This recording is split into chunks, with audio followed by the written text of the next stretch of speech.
Nous sommes à présent en plateau avec Antoine Quesada, trader mais également formateur et coach. Bonjour Antoine. Bonjour Nicolas.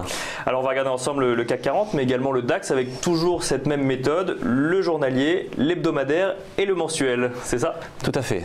Alors bon, on commence avec le CAC 40. Alors j'utilise ces 3 unités de temps dans une optique d'analyse de moyen terme, puisque quand je viens ici je vous envoie des graphiques la veille, donc je ne fais pas du day trading.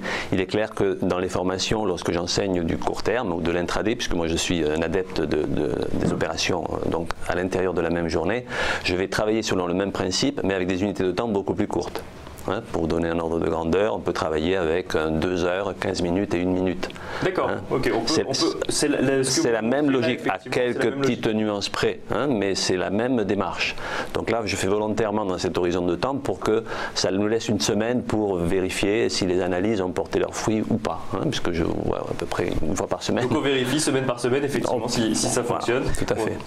Et alors du coup, par quoi on commence là pour le CAC? On commence par le journalier. Alors on va passer d'abord le mensuel, puisqu'on l'a là sous les yeux, le long terme en fait. Le long terme, donc ce graphique en mensuel que vous connaissez, mais qui évolue évidemment, lentement, puisque chaque bougie dure un mois. Et là on se rend bien compte que la dernière bougie en date, qui n'a pas encore clôturé, puisque nous sommes en octobre et qu'elle clôturera à la fin du mois, elle est bien rouge, elle est bien grande. C'est-à-dire que depuis un moment on est en latéral, sur l'extrémité du graphique, mais ce que vous montre ce graphique, c'est que malgré tout, on est sur une tendance de très long terme, donc haussière. On a rebondi sur un support de très long terme, on a franchi une résistance oblique baissière qui passait par 3 points hauts. Je fais du chartisme dans les règles de l'art. Cette droite de tendance baissière, qui est une résistance, a été cassée il y a déjà quelques mois, et on est au-dessus. Donc tant qu'on est au-dessus, il n'y a pas de raison de penser que la tendance du CAC sur du long terme se retourne. Et si même on continuait à descendre ici, ce qui est probable, la tendance trouverait un appui sur l'oblique qui était une résistance qui deviendrait un support. Et si le marché venait à descendre ici brutalement, ce qui n'est pas forcément le cas, on viendrait buter sur l'oblique qui à l'heure actuelle se trouve à 4860 points, pour vous donner une idée. Donc voilà, tout ça pour vous dire qu'on est de très long terme sur une tendance haussière. Donc on va pouvoir passer maintenant à l'hebdomadaire. Je vous représente pour la 3e ou 4e fois le fameux biseau d'élargissement qui est toujours, et là vous voyez l'opportunité de ce biseau puisque ça fait déjà quelques semaines, quelques mois que je le présente, et là aussi ce biseau c'était quoi? C'était donc un canal haussier mais qui s'élargit. En général quand on trace un canal d'un point de vue chartiste, c'est un canal avec 2 obliques parallèles ou 2 horizontales, ça peut être aussi un canal horizontal. Quand je vous ai présenté ce biseau d'élargissement, nous avions déjà les 3 points bas de contact. Et là, qu'est-ce qui s'est passé? On a tapé, ces jours-ci, on a tapé le 4e point. Et vous avez vu que le marché a reconnu ce point précis. C'est pas le fruit du hasard. Mais qu'est-ce que ça veut dire du coup? Ça veut dire qu'il ne descendra pas plus bas, il va remonter? Alors, dans un premier temps, il l'a identifié. Et c'est un support. Cette oblique haussière, avec cette résistance elle aussi oblique, avec donc ce canal qui s'élargit, effectivement c'est une figure d'essoufflement de hausse. Mais on est en hebdomadaire, chaque bougie dure une semaine. Donc cet essoufflement de hausse, ça fait déjà des mois et j'allais dire presque une année que ça traîne. Donc pour valider cette figure, d'un point de vue chartiste, il faudrait casser le support. Pour le moment, le marché, qu'a-t-il fait? Donc depuis, on s'était vu, je crois, début septembre, et je faisais cette analyse-là, et on est venu dans un premier temps toucher, identifier ce point de contact. Et ce point de contact, il se situe, on a fait un plus bas, il se situe à 5058 points, précisément sur une oblique qui est tracée déjà depuis X semaines. Donc vous voyez déjà la pertinence d'un tracé. Bon, ça, je n'ai pas besoin de vous l'apprendre. On ne pourrait pas faire du chartisme si on ne savait pas tracer. Donc déjà l'importance de bien tracer les supports et les résistances. C'est ce qui permet de matérialiser une zone graphique à l'intérieur de laquelle les cours vont évoluer. Et les cassures ou les franchissements à la hausse vont donner des éléments d'information qui vont nous permettre d'exploiter quelque chose. Le but c'est quand même d'arriver à tirer des prévisions qui vont être lucratives, puisque les marchés c'est fait quand même pour trader avec de l'argent. Bien sûr. Donc, alors, juste pour bien comprendre ce que vous nous dites, c'est que là on a un biseau d'élargissement. Tout à fait. Et la partie basse du biseau n'a pas été retracée. C'est la même. C'est la même. Et systématiquement, ça vient taper sur cette partie basse. Alors quand je dis systématiquement, c'est la 4e fois. Mais quand je l'ai tracé, c'est parce que j'en avais 3. Et donc là, la 4e est venue exactement au même endroit. Pile. Et là, il y a eu un petit rebond qui n'est pas forcément significatif, attention. Mais ça montre bien que la pertinence du tracé. C'est-à-dire que momentanément, ce support tient. Mais jusqu'à quand? Alors ça, je ne suis pas devin, mais on va affiner avec le journalier notamment. Donc voilà, essoufflement haussier, le biseau qui malgré tout tient pour le moment, mais on est en train de tester ce support. Et un support, quand on le teste à X reprises, à un moment donné, il peut lâcher prise. Et s'il lâche prise, effectivement, ça nous donne une indication.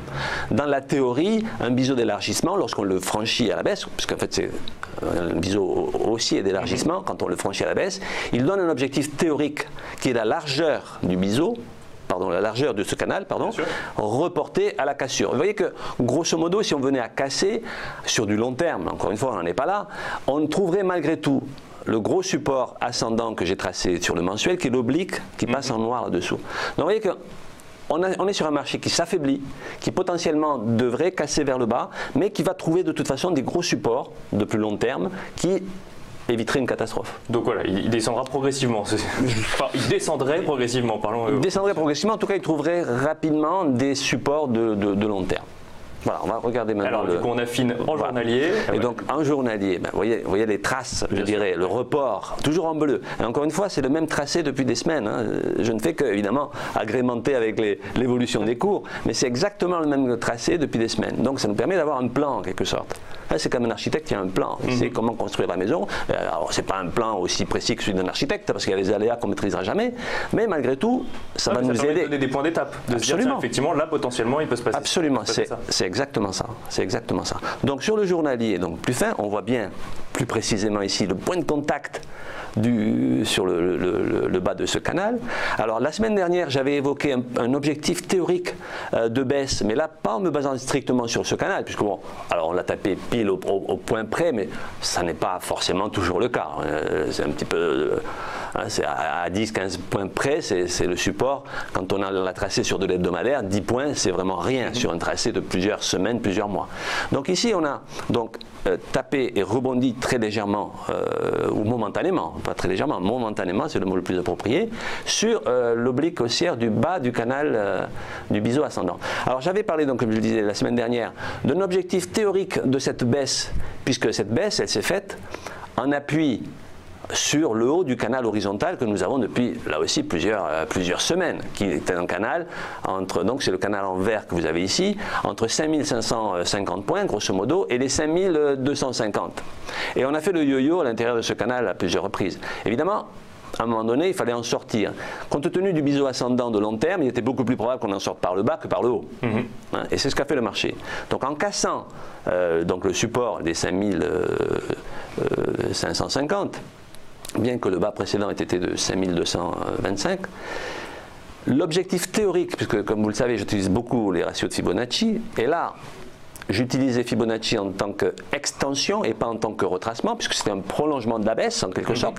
La cassure donc de ce 5225 points, avec Fibonacci comme extension, pouvait nous amener théoriquement sur les 5028 points, 5029 points. Alors on ne l'a pas tapé puisque le support du canal, du biseau ascendant, a dans un premier temps servi à freiner la baisse. D'accord? Donc qu'est-ce qu'on peut dire? Aujourd'hui, bon, le marché a rebondi un petit peu sur le bas de ce canal ascendant en bleu. Il rebondit et il se dirige vers quoi? Vers ce qui était avant un gros support, les 5550 points, qui maintenant va devenir mécaniquement une résistance. Bien sûr. Et donc hier, le marché, effectivement, en remontant, il s'est dirigé vers cette résistance. Il a calé dans un premier temps autour des 5200 points. Et donc, la nouvelle zone à l'intérieur de laquelle les cours vont évoluer, je pense, dans les prochains jours, voire même les prochaines semaines, c'est cette zone entre le bas du canal en bleu et la résistance horizontale que l'on a autour des 5550. 5550. Pardon, autant pour moi. Le bas de ce canal donc est 5250. Voilà, puisque ce fameux point où il a buté hier qui devient une résistance du coup pour...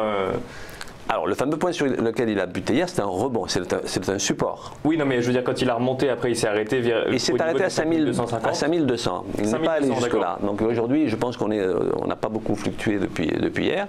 Donc, il pourrait aller encore.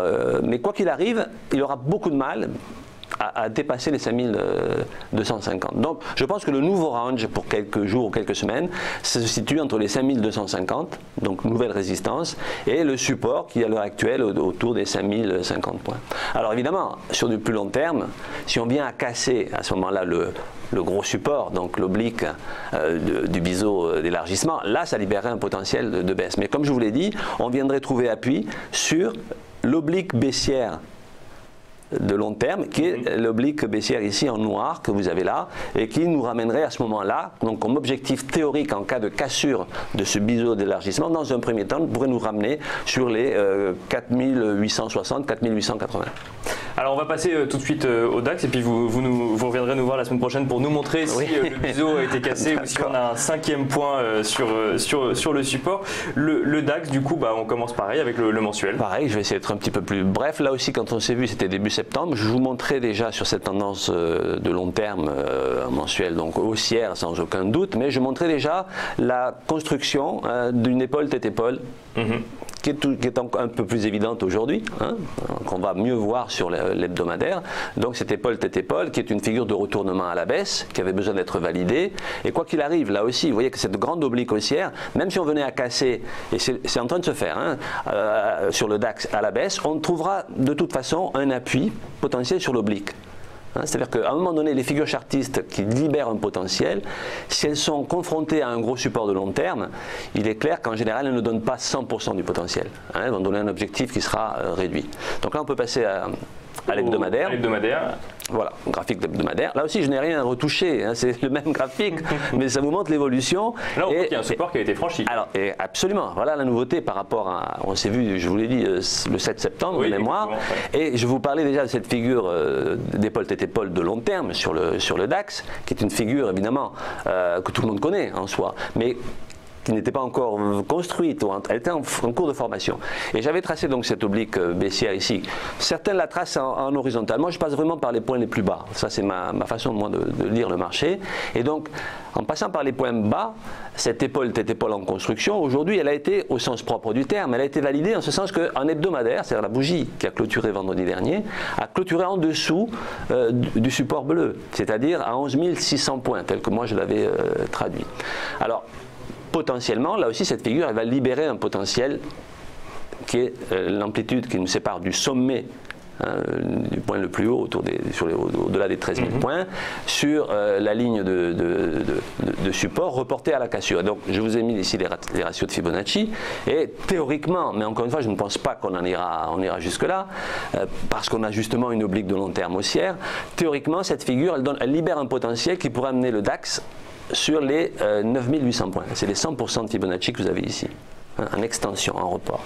Et alors, rapidement, en journalier, du coup Alors, rapidement, en journalier, voilà, c'est une façon plus affinée. Alors, en journalier, donc ces jours-ci, comme le CAC d'ailleurs, le DAX a rebondi un petit peu sur le support. Donc, il peut traîner quelques jours, voire même quelques semaines, parce qu'encore une fois, c'est des figures de très long terme ici, dans cette zone qui serait au-dessus des 11 600 et en dessous des 12 200 qui serait une résistance à l'heure actuelle.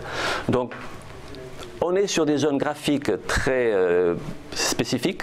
Bon, les marchés, s'ils donnaient un signe de faiblesse, libéraient un potentiel. Et ici, moi, j'imagine bien le DAX venir se poser sur l'oblique haussière et revenir donc sur 38,2% de Fibonacci, c'est-à-dire un objectif qui pourrait nous amener sur les 10 900 points dans les jours ou semaines. Encore une fois, on est sur des graphiques un peu plus long terme. Si je faisais du day trading, je vous montrerais ça sur 1 minute, mais ça serait encore autre chose. Mais c'est la même logique, c'est la même démarche, qui n'est pas une science exacte, bien entendu, mais qui vous donne évidemment un plan. Un plan très utile pour construire une démarche de trading. Et bien vous reviendrez du coup nous vérifier, nous confirmer ou nous infirmer ce dont on a parlé aujourd'hui. Merci beaucoup Antoine Quesada. Merci à vous. Je rappelle que vous êtes trader, formateur et coach.